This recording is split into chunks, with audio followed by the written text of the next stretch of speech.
respected dignitaries on the dais, esteemed delegates of the National Workshop on Collaborative Innovation for Promoting Rural Abundance, my dear colleagues. It is an honor to introduce my academic mentor, colleague and guru, Dr. T. Karunakaran, also known as Dr. T.K. among his students and Karuna in his friend circle. I met him for the first time when I was a master's student. I heard him give a riveting lecture in the Mahatma Gandhi University in Kottayam, where I was studying. That was in 1991. He had come there for a formal meeting in the capacity of a member of the academic council. His talk had captivated all of us. I was particularly impressed by his experiences he shared from his stint as the director of the Rural Technology Center in the Gandhigram Rural University.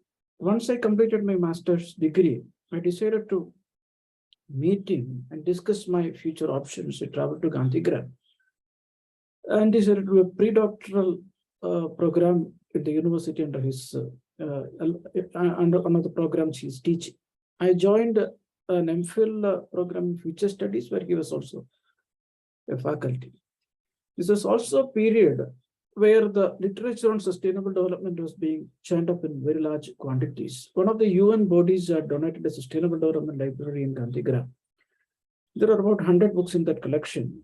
A classmate of mine, and I mentioned some of the books to TK, and he was also planning to read most of it. He suggested that we start a reading collaborative, where we can divide the books among us and share the readings to the group. So between us, we could cover the whole books with 1/3 of it. And we did that. He was staying in a rented hut in a village called Valayapatti at that point of time, engaged in promoting literacy and some other reforms in the village. He had selected that village because it was the most backward in the neighborhood of the university. And the inhabitants were engaged in illicit activities like hooch and cutting firewood for deforestation. So he would reach the Rural Technology Center by 7 in the morning, and 3 of us would read and discuss the books till 8:30. We also spent any available free time during the day on the rigid reading and discussion agenda. Sometimes we stayed back in the evenings. He also encouraged us to write papers for conferences and publication. And we ended up compiling a monogram for the Kumarappa Centenary International Conference held in Wardha at that time. The book, that monogram traced the appropriate technology lineage from Gandhi to Kumarappa to Schumacher. It was released by K.R. Narayan, who was the then Vice President of India. The other interesting dimension of TK was his genius in technology design. He innovated quite a few items during his RTC stint, including a mobile vending station, a bimodal ambulance, a two-wheeler ambulance, an innovative push cart, and another important design initiative. Another important design initiative was the Kattida Mayam, where it's a building center, where he ended up designing and erecting structures like rural schools and houses. His 10 houses in 10 days campaign was pretty talked about and very successful.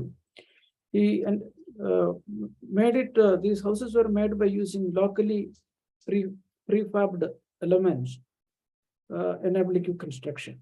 And he built these houses in almost half the cost of a typical PWD estimate.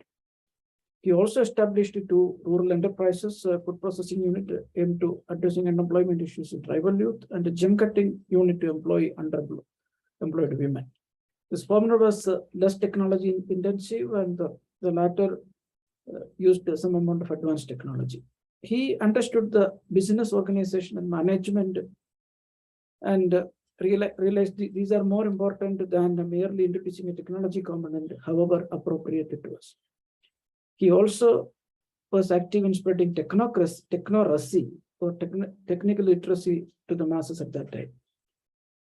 He believed in the importance of educating people through popular methods like street plays and drama. I remember occasionally staying with him in his one-room hut in Valayapatti during the local festival time. And I remember also witnessing TK directing and acting in a drama written by him. He played the role of a literate village chief, and the purpose of the drama was to enlighten people about the need of literacy.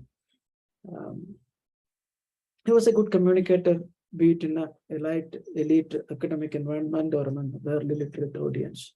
He could speak fluently in Tamil, English, and Hindi.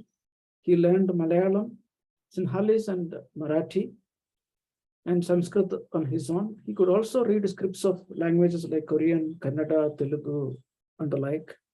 He had an advanced diploma in French. He was familiar with German and a couple of other European languages. He has a postgraduate degree equivalent in Hindi. And I would probably describe him as an amateur linguist. Languages always attracted him. He studied his PhD program in systems engineering in IIT Delhi. He taught also in other IITs like Delhi, Bombay, and Chennai. He did a postdoctoral research in TIFR and INRIA Paris.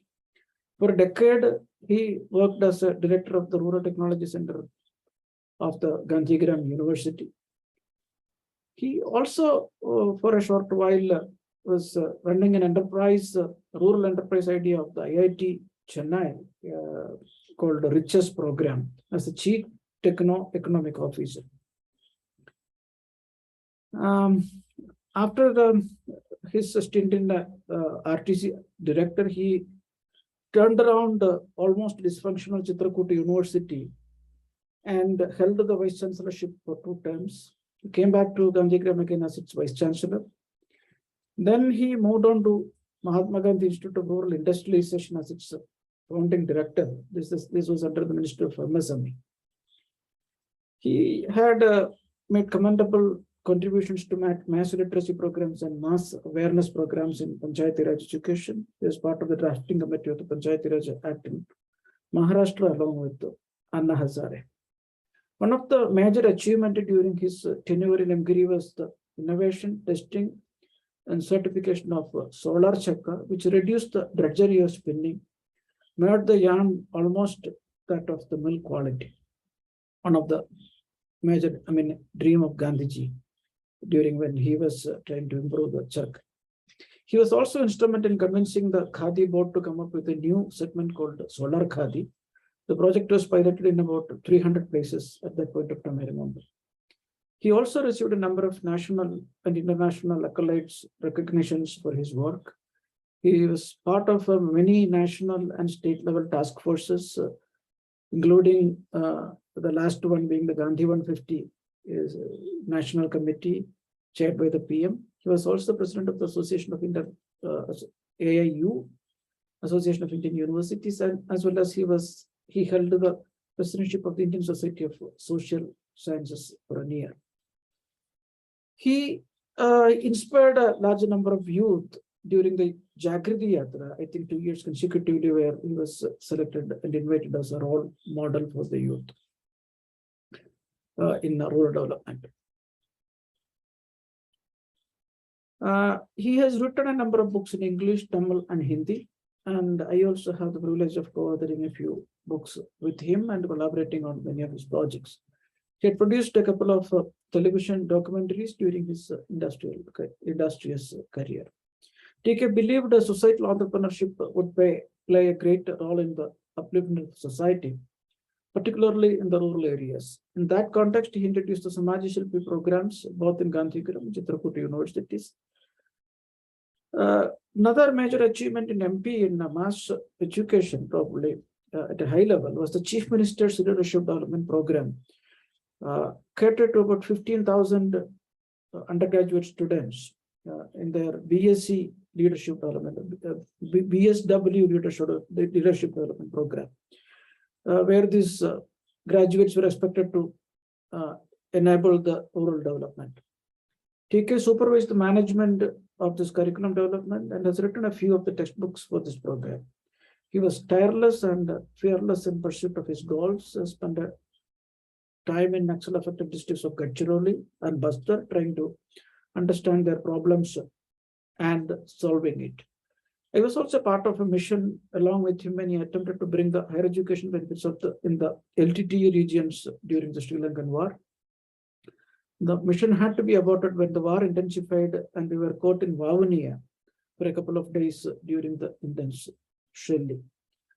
After retirement, he was interested in developing the Saldo campus where Kumarappa was doing agriculture and social innovation. That ended up him taking up the secretaryship of Maharogi Seva Samiti, under whose auspices Saldo campus comes. He continued his work on rural enterprise creation, both in MGRI and MSS. In MSS, the Maharogi Seva Samiti innovated the program as Agrindes, where the farm to value-added products would be in agriculture industry continue. He believed that if rightly implemented, the Agrindes program would address the unemployment issues and farm suicide issues across the country. And much of his time he was engaged in planning a centralized, decentralized production system where a common facility in a central place would address the value addition requirement of the nearby regions and communities. He expected the low-skill jobs should be done at the house level, whereas complicated processes could be achieved at the central facility. And indeed, he made a number of plans to create a cotton refinery where the cotton would be done at the house level to the fabric at the higher level. Though my interactions with him were intermittent during much of his career,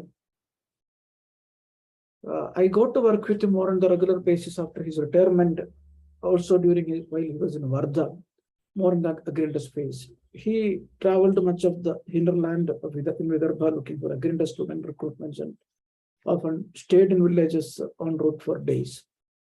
I salute his passion to travel the road less traveled, mull on ideas that will have little economic value, but could impact a lot of human lives. As a true pedagogical expert, he never stopped learning. No academic discipline seems to have bored him. I had seen him burning midnight oil almost till his last days. Not only he read the material, made diligent notes, and often went back to revise things where he was not clear. Before concluding, I fondly remember an incident where he was in a hospital recuperating, where he spent much of the evenings and part of the night to plan a better layout for the open area of the hospital, which was being used as a yoga space. He made a couple of alternative plans for efficient space use and presented to the chief physician, who promptly chided him and advised him to take his bed rest seriously. However, that did not deter TK, as he ended up translating one of the popular books written by him, that physician, in Malayalam to Tamil. TK, as opposed to many Gandhians, was a technology optimist and hoped the right technology would eliminate human drudgery. He hoped the advancement in areas like robotics would focus first on tasks like eliminating dehumanizing jobs like scavenging. I hope his work would guide and foster innovative ideas for rural development and all around human well-being. I thank the organizations for this opportunity. Thank you.